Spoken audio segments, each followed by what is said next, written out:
బడా కంపెనీలకు ఎకరంకు 99 పైసలకు కట్టబెట్టడం కాదు. లోకేష్ నియోజకవర్గ ప్రజలకు ఇళ్ల స్థలాలు చూపండి. రెండేళ్లైన మాటలే తప్ప చేతలు లేవు. లోకేష్ నియోజకవర్గంలో ఇల్లు పట్టాలు కోరుతూ రోడ్డు ఎక్కిన సామాన్యులు ఇప్పటికైనా కళ్ళు తెరువు. ప్రజలకు ఇచ్చిన హామీలు నెరవేర్చు అని సిపిఎం నేతల వార్నింగ్. మంత్రి లోకేష్ గారు మాటలు ఎక్కువ, చేతలు తక్కువ. ఆయన విదేశాలు పర్యటన చేస్తారు, మోడీ గారికి ఢిల్లీ చుట్టూ తిరుగుతారు. కానీ నియోజకవర్గ ప్రజలు మాత్రం గాలికి వదిలేశారు. ఇంట గెలిచి రచ్చ గెలవాలి లోకేష్ గారు. ఎన్నికలకి ముందు 20,000 మందికి ఇళ్లు కట్టిస్తాం, పట్టాలు అందరికీ ఇస్తామని శిలాఫలకం వేశారు సీతానగరంలో. ఆ శిలాఫలకం మిమ్మల్ని వెక్కిరిస్తా ఉంది. శిలాఫలకమే కాదు, జనం కూడా వెక్కిరిస్తున్నారు. గుర్తు పెట్టుకోండి. మీరు పేదవాళ్ళకి 2 సెంట్లు ఇవ్వడానికి మీకు స్థలం దొరకలేదా? ఎకరం భూమి 99 పైసలు చొప్పున బడా కంపెనీలకి విశాఖపట్నం లాంటి చోట్ల విలువైన భూములు ఇస్తున్నారే. ఎకరం కాదు, అవసరమైతే మొత్తం భూమి ఇస్తానని చెప్తున్నావు. మీ సొంత భూమా? పేదవాళ్ళకి మాత్రం ఎందుకు ఇవ్వరని అడుగుతా ఉన్నాం. ఎంతకాలం ఆగాలి? 2 ఏళ్లు ఆగారు. వక్ఫ్ భూములు, దేవాదాయ భూములు అందరూ పెద్దవాళ్ళకి మీరు కట్టబెడతారా?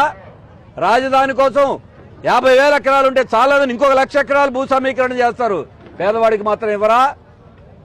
మీరు క్రికెట్ చూడటానికి శ్రీలంక కూడా వెళ్ళి వస్తారే. అలాగే మీ మంత్రులకి, ఎమ్మెల్యేలకి, కుటుంబ సభ్యులకి విందు భోజనాలు పెట్టి, చీరలు పెట్టి చాలా హడావుడి చేస్తున్నారే. ఓట్లేసి గెలిపించి నియోజకవర్గ ప్రజలకు మాత్రం మొండి చేయి చూపిస్తా ఉన్నారు. అందుకే ఈ రోజున మంత్రి గారు ఇచ్చిన మాట నిలబెట్టుకుని నెల రోజుల లోపల 6 నెలల క్రితం దరఖాస్తులు ఇస్తే, 2 ఏళ్ల క్రితం దరఖాస్తులు ఇస్తే ఎంక్వైరీ కూడా చేయించడానికి టైం లేని దిక్కుమాలిన ప్రభుత్వంలాగా మారింది. పెద్దవాళ్ల కోసం పేదవాళ్లు బలి చేస్తా ఉన్నారు. మాటలు తప్ప చేతలు లేవు. అందుకే సిపిఎం తరఫున ప్రకటిస్తున్నాం, మీరు ఈ నెల రోజుల్లో చెప్పిన మాట ప్రకారం ఇళ్ల స్థలాలు ఇవ్వకపోతే జూన్ నెలలో లోకేష్ గారి కార్యాలయం ముందే పేదవాళ్లందరూ కూడా ఇళ్ల కోసం, పట్టాల కోసం ఆందోళన చేయడానికి సిద్ధపడతాం. సీతానగరంలో మీరేసిన శిలాఫలకం దగ్గర నుండి అప్పుడు మీరు యువగళం చేశారు, మర్చిపోయారు. ఇప్పుడు మేము సిపిఎం తరఫున మంగళగిరి జనగళం పేరుతో పాదయాత్ర చేస్తాం.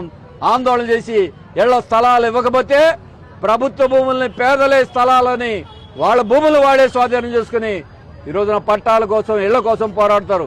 కిందటి పుష్కరాలప్పుడు తీసేసిన ఇళ్లకి ఇప్పుడు దాకా దిక్కు మొక్కు లేదు. ఇళ్లు పీకేటి మాత్రం స్పీడ్గా చేస్తున్నారు. ఎట్లాగో పెన్షన్ లేవు, సంక్షేమ పథకాలు లేవు. కనీసం ఇచ్చిన మాట ప్రకారం ఇళ్ల స్థలాల కోసం చేయండి. అందుకనే ఇళ్ల స్థలాలు, పట్టాల కోసం ఆందోళన ఆగదు. ఈసారి తాడో పేడో తెలుసుకుని మంత్రి గారిని నిలదీయటానికి జనం సిద్ధంగా ఉన్నారు. మీరు ఇప్పటికైనా సమాధానం చెప్పండి. మే నెల మొత్తం కూడా 50,000 ఉత్తరాలతో లోకేష్ గారి గుర్తు చేస్తాం. మరోసారి స్పందించకపోతే ఆందోళన తప్పదని